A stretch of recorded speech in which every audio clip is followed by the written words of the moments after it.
أعوذ بالله من الشيطان الرجيم بسم الله الرحمن الرحيم رب اشرح لي صدري ويسر لي أمري واحلل عقدة من لساني يفقه قولي ربنا إنك من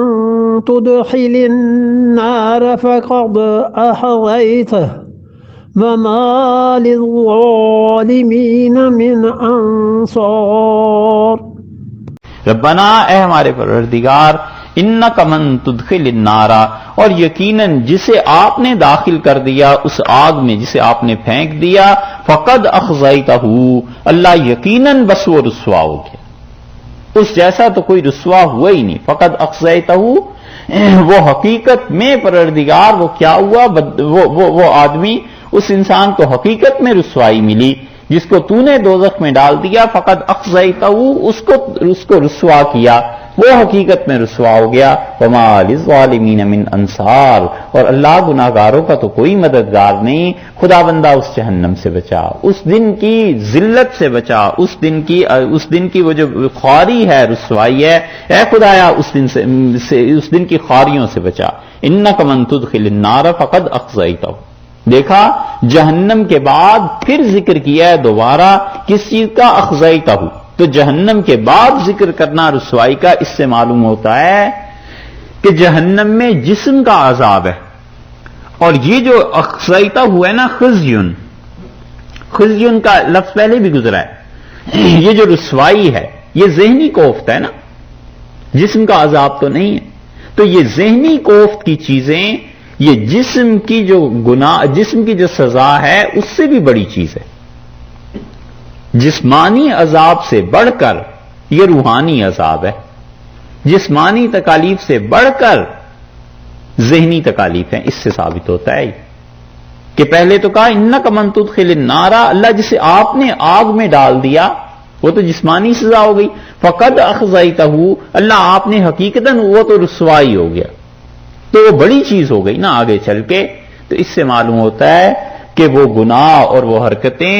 جو جسم سے تعلق رکھتی ہیں اس سے کہیں زیادہ ذہن اور فکر کی جو چیزیں ہیں نا، یہ خراب کرنے والی اور رسوا کن ہیں، اور اسی لیے کسی کو بھی ذہنی کوفت میں مبتلا نہیں کرنا چاہیے، کبھی کسی کو ذہنی کوفت میں مبتلا نہیں کرنا چاہیے۔ اگر کوئی بات ایسی پتہ چل جائے کہ کسی کو بتاؤ، رات اسے نیند نہیں آتی، کوشش کرے آدمی رات کی بجائے اگلی صبح کو خبر دے، اگر کوئی نقصان نہیں ہو رہا اس کا تو اگلی صبح کو خبر دے۔ جتنے لوگ آرام ذہنی سکون کے ساتھ جی سکیں لوگوں کے لیے کام کرنا چاہیے، نہ لوگوں کو ذہنی پریشانی میں مبتلا کرے، یہ بہت بڑا گناہ ہے، بہت بڑا گناہ ہے۔ لوگوں نے گناہوں کی ایک فہرست اپنے طور پہ ہر ایک آدمی نے بنا لی ہے، اور اس میں اخلاقیات کا کوئی نام نہیں ہے، بس فلاں چیز گناہ میں شامل ہو گئی، فلاں چیز گناہ میں شامل ہو گئی۔ یہ ذہنی کوفت اور تکلیفیں لوگوں کو پہنچانا یہ شدید گناہوں میں سے ایک گناہ ہے۔ اس کی ایک مثال دیں،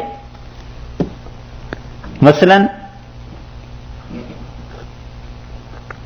شراب پینے کو بہت بڑا گناہ سمجھتے ہیں، ہے بھی، کوئی اس میں مبالغے کی بات تھوڑی، الیاذ باللہ یقیناً گناہ ہے، کبیرہ ہے، لیکن اس کے مقابلے میں کہیں گئے، فلش کو واش روم کو یوز کیا اور بغیر فلش کیے باہر آ گئے، اب جو بعد میں آدمی آئے گا اسے کیسی کوفت ہوگی؟ اس کو کوئی گناہ نہیں سمجھتے، بس شراب پینا ہی گناہ ہے، اور کوئی فتوے کی بات کرے تو جیسے شراب گناہ تھی اس سے بدتر یہ گناہ ہے۔ وجہ اس کی یہ ہے کہ شراب پی لی تو اپنی ذات کو نقصان دیا نا، یہ تو ان لوگوں کو تکلیف دے رہا ہے جو بعد میں آئیں گے۔ کبھی بھی اپنے کسی قول فعل عمل سے لوگوں کے ذہن کو نہ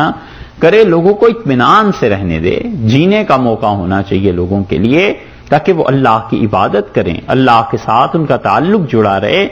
ایک جملہ کبھی کبھی کسی کا دوسرے کی ساری زندگی برباد کر دیتا ہے، کہ اتنے بڑے بڑے گناہ ہو جاتے ہیں زبان کے غلط استعمال سے، نگاہ کے غلط استعمال سے،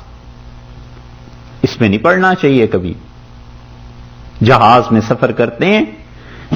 کئی بار ایسی مصیبت ہو جاتی ہے, ایسی دشواری ہو جاتی ہے کہ 400 مسافر ہیں اور 2 آدمیوں نے اس جہاز کا ایسا حال برا کر دیا واش رومز کا, اب باقی جو ہیں وہ 390 اور جتنے بھی لوگ ہیں وہ پریشانی میں ہیں کہ کیا کریں. اور اس سے بھی زیادہ آفت تو حج کی فلائٹس میں کبھی کبھی ہو جاتی ہے. انٹرنیشنل فلائٹس میں بعض لوگ ہوتے ہیں وہ ڈھیلے جو ہوتے ہیں نا وہ اپنی جیب میں رکھ لیتے ہیں, جہاز میں جا کے اب ڈھیلے استعمال کر رہے ہیں. اب بھلا کوئی اس سے پوچھے کہ کیا کر رہے ہو, سارا فلش سسٹم ان کا بیڑا غرق ہو گیا اور 8 گھنٹے کی فلائٹ ہے, لوگ پریشان.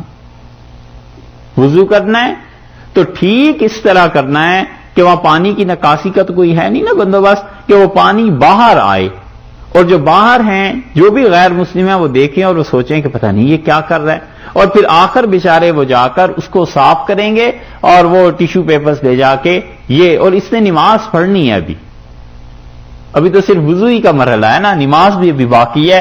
تو یہ سب چیزیں کیا ہیں لوگوں کو تکلیف میں پہنچانے کی, اور بغیر وجہ کے کافر کو تکلیف دینا بھی تو حرام ہے.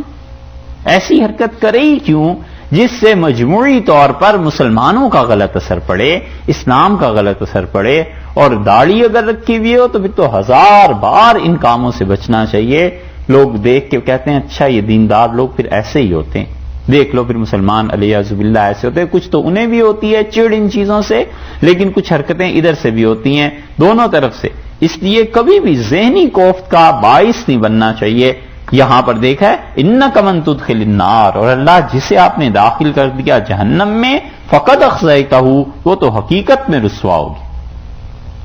وما للظالمین من انصار, اور اللہ ظالموں کا کوئی مددگار نہیں. ظالموں سے مراد کافر ہیں یہاں, اور خداوندہ کافروں کا تو کوئی مددگار نہیں.